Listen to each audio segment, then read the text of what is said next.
Ladies and gentlemen, listen up. This is going to hit deep, but it's going to hit true. You know, one of the most profound lessons I've learned over decades of coaching people, from CEOs to athletes to everyday warriors like you, is this: human beings crave what they can't immediately have. See, relationships, whether romantic, professional, or even friendships, are built on a fundamental principle: value is created in the space between pursuit and fulfillment. Now, I'm not talking about playing games. I'm talking about understanding human psychology and how energy flows between people. The paradox of attention. The more you chase, the more they run. Why? Because desperation repels. When someone senses that you're overly invested, when they feel your happiness depends on their response, their subconscious mind says, I've already got this. There's no urgency here. But when you stop caring, when you stop overthinking every text, every call, every glance, you flip the script. Suddenly they start noticing your absence. They start wondering, wait a minute, where did that energy go? Why don't they care anymore? Energy dynamics in relationships. Imagine emotional energy as a seesaw. When one side carries all the weight, the other side rises. The same happens in relationships. When you pull back your energy, when you focus on yourself instead of obsessing over them, you restore balance. They lean in because your absence creates space for their effort. The human drive for autonomy. Let's talk about freedom. People are hardwired to resist feeling controlled. Even the slightest sense of obligation or expectation can trigger a rebellion. When you stop caring, you're not giving up, you're letting go of control. And paradoxically, that's what makes people return. Freedom creates space for genuine connection. Self-worth sets the standard. Here's the hard truth: people will treat you how you allow them to treat you. If you communicate intentionally or unintentionally that you're willing to settle for breadcrumbs, that's all you'll get. But when you prioritize your self-respect, when you communicate through your actions that your time, energy, and presence are valuable, everything changes. Self-respect isn't about arrogance, it's about clarity. It's about saying, I know my worth, and I refuse to negotiate it down. Emotional detachment is a magnet. Do you want to know what's incredibly magnetic? Independence. Confidence. The ability to say, I'm okay whether you stay or go, because my happiness doesn't depend on your presence, that energy. It's like a gravitational force. It draws people in because they can feel your strength. When you detach emotionally, you stop leaking your power. You become a person of substance, someone worth pursuing. Reclaiming your power. And here's the final piece of the puzzle: when you stop caring, you redirect your energy back to where it belongs on you. Your goals, your passions, your growth. You stop orbiting around someone else's validation, and you become the sun in your own universe. You see, it's not about manipulation, it's about alignment. When you stop caring in an unhealthy, obsessive way, you free yourself, and ironically, that's when people start to care more about you. So here's my challenge to you: stop chasing, start attracting. Stop clinging, start growing. Stop worrying about whether they care, and start focusing on whether you care about your own peace, your own progress, your own power. Because when you do that, not only does their mind change, but more importantly, yours does. Now go out there, stand tall, and own your worth. You deserve nothing less. Thank you. The paradox of attention is one of the most profound and often misunderstood dynamics in human relationships. At its core, it reveals something crucial about human psychology. The more you chase something or someone, the more it tends to elude you. Now, let me be clear. This isn't about manipulation or playing hard to get. This is about understanding the natural flow of human behavior and how people assign value to things, experiences, and yes, other people. When you invest excessive emotional energy into someone, it's not just the words you say or the actions you take, it's the energy behind them. People can feel when you're overly attached, overly anxious, or overly dependent on their response. And here's the kicker: it's not even conscious most of the time. They don't think to themselves, oh, this person is too interested, I'm going to pull away. No, it's something far more subtle, far more primal. The brain is wired to value what is scarce and to dismiss what seems abundant and guaranteed. Think about this: when you have unlimited access to something, whether it's food, water, or affection, you start to take it for granted. Not because you're ungrateful, but because your brain stops registering it as special. It becomes background noise. This happens in relationships all the time. When someone senses that your emotional well-being depends on their attention, they don't feel the need to invest any more energy into you. Why? Because their subconscious mind already believes they've secured you. Now let's flip the scenario. When you pull back, not out of spite, not to play games, but because you genuinely start focusing on your own life, your own goals, your own happiness, you create a space. And it's in that space that curiosity, desire, and value begin to grow. Suddenly, the person starts to notice your absence. They start wondering, why aren't they texting me as much? Why aren't they as available as before? Did something change? And in that moment, a crucial shift happens. The energy dynamic resets. This isn't about pretending not to care. It's about actually not over caring. It's about recognizing that your worth isn't defined by someone else's validation. The truth is, people are drawn to those who have a sense of self-assurance, independence, and a life that's full regardless of whether someone else is in it or not. I think of it this way. Imagine someone holding onto a bird too tightly. The harder they squeeze, the more the bird struggles to break free. But if they loosen their grip, if they create space, the bird might actually choose to stay. The same principle applies here.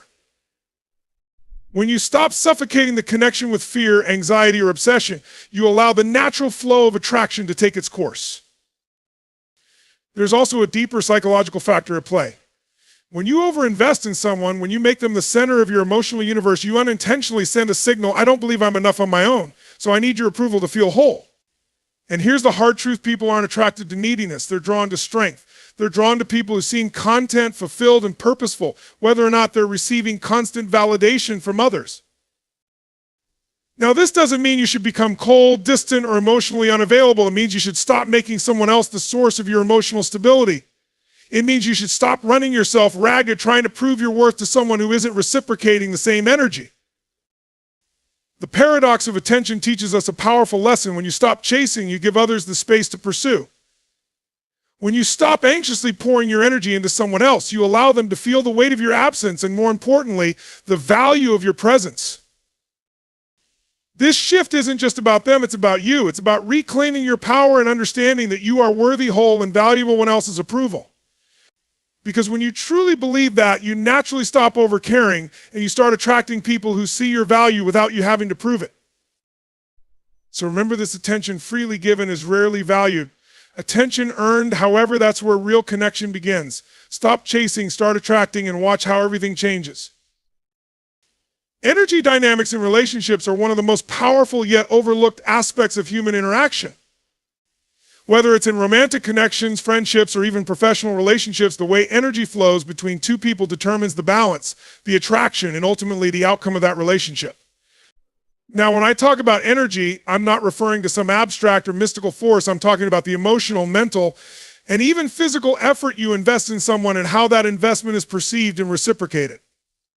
Picture a seesaw on a playground. If one person sits down with all their weight and the other person isn't even on the other side, the balance is completely off.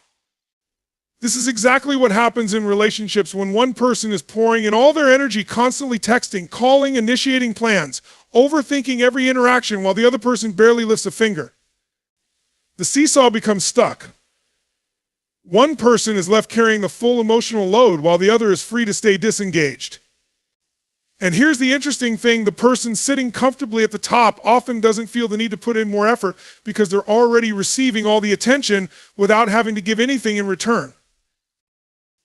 The more you lean into someone energetically, especially when it feels one-sided, the more they naturally lean back. Why? Because human nature instinctively values balance, and when something feels overly abundant, it loses its perceived value. Think about air. We rarely appreciate it until we're gasping for it underwater. Similarly, emotional energy given in excess without reciprocation begins to feel less meaningful, less special, and even burdensome to the receiver.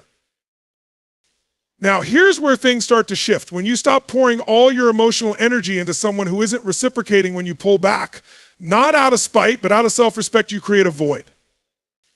And it's in that void that the other person begins to feel the imbalance. They notice the silence, they notice the space. And suddenly they're left with two choices: lean in to restore the connection or let the gap widen. This isn't about manipulation, it's about restoring natural balance. You're not playing a game, you're reclaiming your emotional resources. When you focus your energy back on yourself, on your passions, your goals, your happiness, you start to radiate a different kind of energy. It's the energy of someone who isn't desperate, someone who isn't chasing, someone who isn't placing their worth in another person's hands. And let me tell you something, that energy is magnetic. People are drawn to those who seem self-contained, who exude confidence, and who don't rely on external validation to feel whole. The shift happens not because you're trying to make someone care, but because you stop trying so hard to make them care. The moment you stop overcompensating for their lack of effort, you force them to confront their own level of investment in the relationship. There's also something deeply liberating about pulling your energy back. You stop overanalyzing every text. You stop worrying about whether you're being too much. You stop carrying the emotional weight of trying to keep someone interested. Instead, you redirect that energy into yourself, into your growth, your dreams, your joy. And here's the irony: when you stop caring so much about whether someone else is investing in you, you become infinitely more attractive. This isn't just about attraction in the romantic sense, it's about respect. People respect those who have boundaries, who have self-worth, and who are willing to walk away from dynamics where their energy isn't valued. When you stop overextending yourself, you communicate a powerful message without saying a word. I value myself enough not to settle for less than I deserve. And let's be honest, energy isn't infinite. Every ounce of emotional energy you pour into someone who isn't meeting you halfway is energy you're taking away from yourself, from your goals, from the people who do value your presence. So here's the bottom line: emotional energy is currency, and it must be spent wisely. If you continue to invest in someone who isn't investing back, you'll drain yourself dry. But if you learn to pull back, to balance the seesaw, to let the other person step up and meet you halfway, you'll not only restore balance, you'll also regain your power. At the end of the day, people will only match your energy if they feel there's space to do so. If you're doing all the work, there's no room left for them to step in. So stop over-giving, stop over-investing, and let the dynamic reset itself. Because when you do, not only do you honor your own energy, but you also create the opportunity for genuine, balanced, and meaningful connection to thrive. The human drive for autonomy is one of the most fundamental forces shaping our behavior, our relationships, and our decisions. At the core of every person is an innate need to feel free, to feel like their choices are their own, their actions are voluntary, and their identity isn't being suffocated by external pressure. Whether we realize it or not, every interaction in a relationship carries subtle cues about freedom and control. And here's the truth: the moment someone feels trapped, obligated, or overly influenced, their natural instinct is to pull away. It's not always intentional, and it's not always conscious, but it happens because autonomy is wired into our psychology. Imagine a rope being pulled taut between two people. The harder one person pulls, the more tension builds on the other side. Eventually, one of two things happens: the person on the other end starts pulling back to resist the pressure, or they let go of the rope entirely. Relationships work in much the same way. When one person starts to feel like their space, choices, or independence are being threatened, no matter how well-intentioned the other person might be, their subconscious mind sounds the alarm. It says, I need to protect my sense of self. I need to create space. This happens in romantic relationships, friendships, and even professional dynamics. When someone feels like they're being monitored, when they sense expectation looming over every interaction, or when they feel like their choices are being dictated by someone else's emotional needs, the walls go up. And here's the most ironic part: often the person exerting the pressure isn't even aware they're doing it. They might just want reassurance, affection, or connection, but in their effort to hold on tighter, they accidentally create resistance. Think about a time in your life when someone gave you space to make your own choices, to act on your own terms. Didn't that freedom make you feel more comfortable, more willing to engage, more open to connecting? Now think about a time when you felt cornered, when someone was demanding answers, affection, or commitment before you were ready. That pressure didn't make you want to lean in, it made you want to escape. This is where the power of detachment comes in. Detachment doesn't mean you stop caring, and it doesn't mean you shut people out. It means you stop trying to control outcomes. It means you stop clinging to the idea that someone has to respond in a specific way for you to feel secure. When you release that pressure, when you stop trying to force someone to show up the way you want them to, you give them the space to show up authentically. And here's the beautiful thing: when someone feels free, they're far more likely to lean in willingly. Autonomy is not just about physical space, it's about emotional and mental space as well. It's about allowing someone to have their own thoughts, their own feelings, and their own timeline. Too often, people confuse care with control. They think if I care about you, I need to make sure you're doing what I think is best for you, but real care isn't about control, it's about trust. It's about trusting that the other person knows how to navigate their own path, even if it doesn't look the way you imagined. When you stop hovering over someone emotionally, when you stop second-guessing their every move or trying to preemptively address their every need, you communicate something incredibly powerful. I trust you. I respect you. I'm secure enough in myself to let you have your freedom. That message, spoken or unspoken, changes everything. It creates a space where both people can breathe, where connection can happen without fear, and where affection and effort become choices, not obligations. It's also worth noting that autonomy isn't just about the other person, it's about you too. When you focus on your own autonomy, on your goals, your passions, your independence, you naturally shift the dynamic. You stop making someone else the center of your emotional universe, and you start showing up as a whole, self-sufficient person. And let me tell you something, that energy is magnetic. People are drawn to those who don't need them, but choose them. Here's the truth: relationships thrive when they're built on mutual freedom. The most fulfilling connections aren't forged in chains, they're built on trust, respect, and space. When you stop trying to micromanage how someone feels about you or how they show up for you, you create an environment where love, respect, and effort can grow naturally. At the end of the day, people want to feel like they're showing up because they want to, not because they have to. Autonomy isn't the enemy of connection, it's the foundation of it. If you want someone to lean in, if you want someone to stay, give them the freedom to do so on their own terms.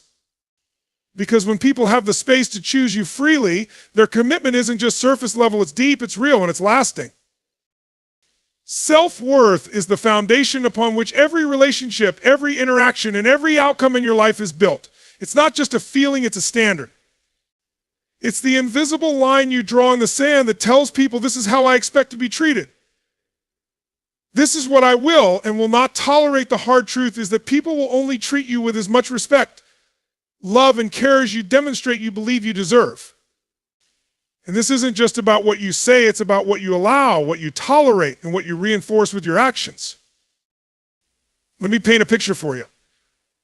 Imagine two people walking into a negotiation. One walks in confidently with clear terms, a firm handshake, and a belief in the value they bring to the table. The other walks in hesitant, unsure of their worth, and willing to accept whatever crumbs are thrown their way. Who do you think walks away with the better deal? It's the same in relationships. The person who knows their worth commands respect not because they demand it, but because they embody it. Now, here's where most people get stuck. They confuse self-worth with arrogance, but these are two entirely different things. Arrogance says, I'm better than you. Self-worth says, I'm enough as I am. And when you believe you're enough, truly, deeply believe it, you stop tolerating mistreatment, inconsistency, and half-hearted effort from others. You no longer feel the need to beg for someone's attention or settle for breadcrumbs of affection. Here's the interesting thing about self-worth. It's not just a mental belief, it's an energy you carry. People can feel it. When you walk into a room, when you speak, when you interact, your energy communicates your level of self-respect before you even say a word. If you carry yourself like someone who knows their value, people instinctively respond to that energy. But if you carry yourself like someone who's desperate for validation, approval, or connection, people feel that too, and it repels them. Think about it. How many times have you seen someone chase and chase and chase for someone's love or attention, only to push that person further away? Why does this happen? Because when your actions scream, I need you to validate me to feel okay. You're unknowingly communicating that you don't see your own value. And if you don't see it, why should they?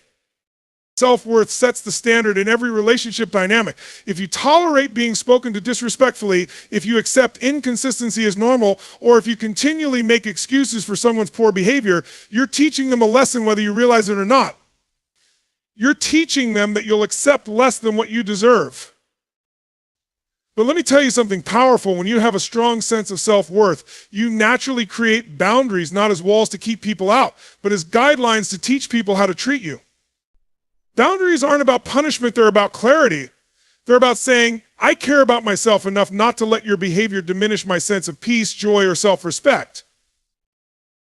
And the incredible thing is, when you set those boundaries from a place of self-assuredness rather than fear, people respect them. Sure, some might test them, and others might walk away, but let them. Because someone walking away when they can't meet your standards isn't a loss, it's a win. It means you've created space for someone who can meet you where you deserve to be met. But here's the thing, self-worth isn't something you find, it's something you build. It's something you cultivate every single day through your habits, your mindset, and your choices. You build it when you stop settling for one-sided relationships. You build it when you stop over-explaining your boundaries. You build it when you walk away from situations that make you question your value. And let me be real with you, this isn't easy. There will be moments when you'll doubt yourself, when you'll feel the pull to settle, when the fear of being alone feels heavier than the discomfort of staying in a situation that doesn't honor you. But every time you choose self-respect over temporary validation, you strengthen your foundation. The beauty of self-worth is that it doesn't just improve your relationships, it transforms your entire life. It changes the way you carry yourself, the opportunities you attract, and the people you allow into your inner circle. Because when you hold yourself to a higher standard, the universe starts to meet you there. So let this sink in every time you allow someone to treat you poorly, every time you stay silent when you should speak up, and every time you accept less than you deserve, you're sending a message not just to them, but to yourself. But the opposite is also true. Every time you walk away from disrespect, every time you communicate a boundary, and every time you honor your own needs, you're reinforcing your self-worth. You teach people how to treat you by how you treat yourself. And when you truly understand that, everything changes. The relationships you attract, the people who stay, and the love you receive will all start to reflect the love and respect you've already given to yourself. The power of emotional detachment is one of the most transformative principles you can apply in your relationships, your pure personal growth, and your overall mental health. Now, let's be clear from the start, emotional detachment doesn't mean becoming cold, heartless, or indifferent. It doesn't mean shutting yourself off from love, care, or vulnerability. Instead, it means freeing yourself from the need to control outcomes, reactions, or the way others perceive you. It means releasing the weight of expectation and learning to show up fully while remaining anchored in your own peace, regardless of what happens next. Most people tie their emotional state to external circumstances, how someone responds to their text, whether their partner seems distant or whether their boss praises their work. When you do this, you give away your power. You're saying, my happiness, my peace, and my self-worth are in your hands, and let me tell you, that's a dangerous place to live because other people are unpredictable. Their emotions are fluid, their actions are shaped by their own struggles and insecurities, and trying to control any of it is like trying to hold on to water. It slips right through your fingers. Emotional detachment is about understanding that you can't control other people, but you can control your response. You can control where you place your focus, how much energy you invest, and how you allow someone else's behavior to affect your inner world. Think of it like this, you're a boat on the ocean. The waves represent other people's emotions, reactions, and decisions. You can't stop the waves from coming, but you can learn to steady your boat. You can drop your anchor deep into your sense of self, your values, and your purpose so that no matter how turbulent the water gets, you remain centered. One of the key shifts that happens when you practice emotional detachment is that you stop being driven by fear. Fear of abandonment, fear of rejection, fear of not being enough. These fears are the root cause of so many toxic behaviors in relationships. When you're afraid, you cling, you overthink. You overextend yourself trying to prevent an outcome you can't control. But when you detach, you release the illusion of control and step into a place of trust in yourself, trust in your worth, and trust in the natural flow of life. Now, does this mean you stop caring about people? Absolutely not. It means you care from a place of abundance, not scarcity. You give love freely, but you don't need someone to love you back in a specific way to feel whole. You express your feelings openly, but you're not shattered if they're not reciprocated. You set boundaries with confidence because your peace is non-negotiable. Detachment also brings clarity. When you're not clouded by anxiety, overthinking, or trying to micromanage someone else's behavior, you see things for what they really are. You stop making excuses for red flags. You stop holding on to false hope. You stop investing energy into people who have already shown you they can't meet you at your level. Emotional detachment allows you to step back, observe, and make decisions from a place of wisdom rather than desperation. Think about how much lighter your life would feel if you weren't constantly trying to decode someone's mixed signals, if you weren't replaying conversations in your head, or if you weren't clinging to every interaction as if your happiness depended on it. That's the gift of detachment. It liberates you. It gives you back your emotional freedom. And here's the irony, the more detached you are from outcomes, the more naturally things tend to fall into place. Why? Because when you're not pushing, pulling, or trying to force something to happen, you allow space for things to unfold organically. Detachment doesn't mean you stop showing up. It means you stop forcing outcomes. You can still express love, care deeply, and invest in people, but you do it with an open hand, not a clenched fist. And let me tell you something, people can feel the difference. They can feel when your energy comes from a place of calm confidence rather than anxious attachment. And that energy is incredibly attractive. When you detach emotionally, you reclaim your power. You start making decisions based on what aligns with your values, not based on fear of losing someone. You start prioritizing your peace over temporary validation. And most importantly, you start to realize that no relationship, no person, and no external outcome can fill the spaces within you that only self-awareness and self-love can fill. At the end of the day, emotional detachment is an act of self-respect. It's saying, I deserve to feel peace, and I'm not going to let someone else's behavior rob me of that. It's about showing up fully, giving your best, and then letting go of the need to control what happens next. Because here's the truth, you can't force someone to care, you can't force someone to stay, and you can't force someone to show up for you, but you can show up for yourself. When you master emotional detachment, you become unshakable. You stop being tossed around by other people's moods and decisions, and you start living from a place of deep, unyielding inner peace. And when you operate from that space, the right people, the people who value, respect, and cherish you will naturally gravitate towards you. Not because you chased them, but because your energy drew them in. That's the power of detachment. It's not about not caring, it's about caring without losing yourself in the process. One of the most profound dynamics in human relationships is the shift in energy that happens when you stop chasing, when you stop overgiving, and when you stop trying to convince someone of your worth. It's almost paradoxical when you pull back, when you refocus on yourself, and when you stop pouring all your energy into trying to win someone over, they often lean in. Why? Because human nature is wired to value what feels scarce, what feels intentional, and what feels earned. But when you stop overextending yourself, you create space for someone else to step up, to invest, and to meet you halfway. Now let's break this down. Every relationship operates on an invisible scale of perceived value and energy exchange. When one person is constantly chasing, over-initiating, and over-investing, the scale tips. The person on the receiving end starts to feel less inclined to reciprocate because they don't have to. The effort is already being given freely. But when you stop, when you step back and reclaim your focus, the balance begins to reset. Suddenly, the other person feels the space. They notice the absence of your energy, your attention, your consistent presence, and that absence creates awareness. But here's the key, this shift isn't about playing games. It's not about manipulation or trying to trigger a reaction. It's about genuinely redirecting your energy back to yourself. It's about recognizing your own value, your own goals, and your own purpose, and pouring your focus into those areas instead of into someone who isn't showing up for you in the way you deserve. When you stop caring so intensely about someone else's validation, when you stop living in a state of emotional dependence on their actions, you start showing up differently. Your energy changes. You become less reactive, less needy, and less emotionally volatile.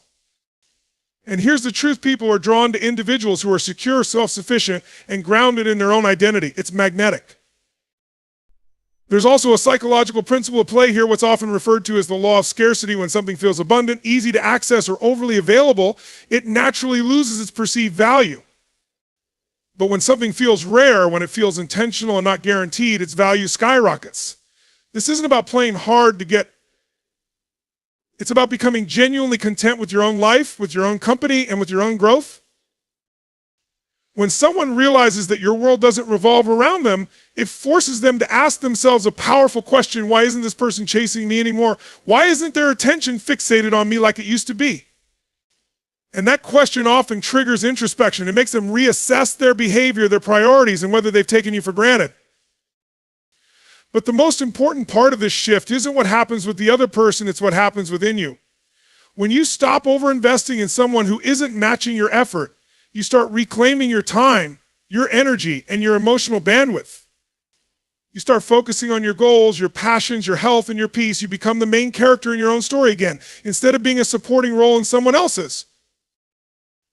And let me tell you, when you operate from that space, when your energy is no longer desperate or clingy, but calm, confident, and self-assured, it changes the way people see you. You're no longer someone who can be taken for granted because you've made it clear, both in your actions and in your energy, that you're not afraid to walk away from situations that don't align with your value. This isn't about punishing someone for their lack of effort. It's about honoring yourself. It's about understanding that you deserve mutual respect, mutual investment, and mutual effort. And if someone isn't willing or able to meet you at that level, then your energy is better spent elsewhere. The beautiful thing about this shift is that it also filters out the wrong people. When you stop chasing the ones who are only sticking around because of convenience, because of what you provided, or because they enjoyed the validation you gave them, they'll drift away. But the ones who genuinely care, who genuinely value you, they'll notice your absence and they'll show up. They'll lean in. And if they don't, well, that's your answer. Because someone who truly values you will never be indifferent to your absence. At the end of the day, the energy shift that happens when you stop caring so intensely isn't about trying to trigger someone else into action. It's about taking control of your own narrative. It's about stepping back, refocusing on your purpose, and letting go of the need to control someone else's actions or feelings. You have to remember you are the prize. You are the asset. And when you start treating yourself that way, the world starts responding accordingly. Whether the person leans in or walks away, you win either way because you've chosen you. And that's the most powerful shift of all. At the core of every healthy relationship, whether romantic, professional, or personal, lies a fundamental truth. You teach people how to treat you by how you treat yourself. When you stop chasing validation, when you set boundaries rooted in self-respect, and when you redirect your energy back to your own growth, everything changes. This isn't about playing games, manipulating outcomes, or trying to force someone to see your value. It's about becoming so deeply anchored in your self-worth that you no longer depend on anyone else to validate it. When you stop caring in that anxious, over-invested way and instead care from a place of abundance and confidence, you naturally shift the dynamic. People notice, they feel the difference. And more importantly, you feel the difference. You reclaim your peace, your focus, and your sense of purpose. You realize that your worth was never something someone else had the power to define. It's something you own, something you cultivate, and something you protect. And here's the most powerful lesson. Whether someone steps up to meet your energy or walks away, you win. You win because your self-respect remains intact. You win because your peace is no longer held hostage by someone else's actions. You win because you've learned the art of letting go while staying deeply connected to your own value. So remember this: the moment you stop chasing, the moment you stop over-explaining, and the moment you stop tying your happiness to someone else's validation, you take your power back. And when you operate from that space of inner strength and clarity, the right people will naturally gravitate towards you, not because you beg for their attention, but because your energy demands respect. In the end, it's not about whether someone else changes, it's about whether you change, whether you decide to honor your worth, protect your peace, and invest in yourself first. Because when you do that, everything and everyone that aligns with your true value will fall into place.